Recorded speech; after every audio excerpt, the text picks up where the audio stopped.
እየሄድኩኝ እየተራመድኩኝ ነው ማወራው ከዚህ በኋላ ደግሞ በእንግሊዘኛ ተተርቡኝና እረፉ ተው በቃ እንግሊዘኛ ማውራት ማለት ነው ጋይስ ቋንቋ ነው እሺ እኛ ኢትዮጵያ ውስጥ በቃ ጥሩ ቤተሰብ ጋር አደግንም ይሄንን ማወቅ አለባችሁ እኔ አሁን ይሄንን ነገር ብዙ ሰው ይሽማቀቅበታል ጃኒ እንግሊዘኛ አይምና ሙዲ ያዛል ኖ እኛ ጥሩ ቤተሰብ ጋር አደግን በቃ ላይክ አሁን ሌላ ሀገር ስትሄዱ አለ እንግሊዘኛ በደንብ በቃ ከመጀመሪያው ጀምሮ በእንግሊዘኛ ነው ሲማሩ የመጡት አይደለ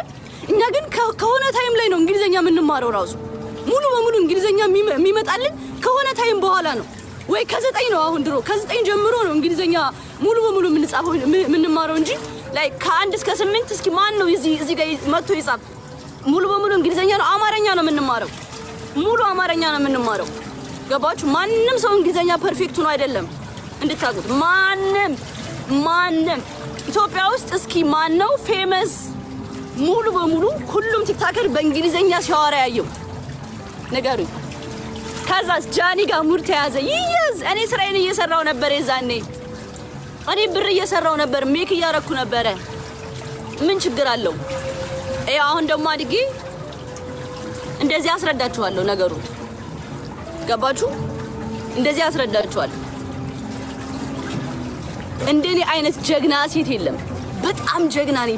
በጣም ጀግና ነኝ ያልኩባችሁ መንገድ ነው እንደታውቃላችሁ ላይክ በብዙ ፈተናዎች አልፌያለሁ በጣም ተስፋ መቁረጥ ታይም ላይ ደርሼ ያን ታይም ሳልፈው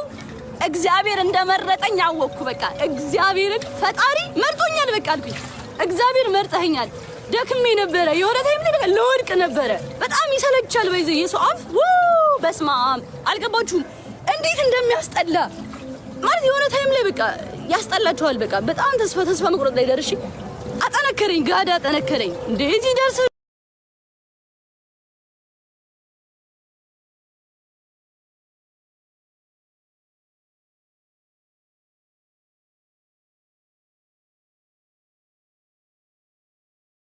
ሶ አሁን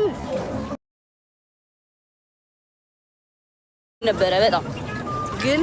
ከእንደገና ኢነርጂን መለሰው በሰዎች ተጎድቻለሁ ደግሞ ቲክቶክ ላይ እንደኔ በሰው የተጎዳ የለም አንደኛ በጣም ዲፕ ነኝ ዲፕ ስላችሁ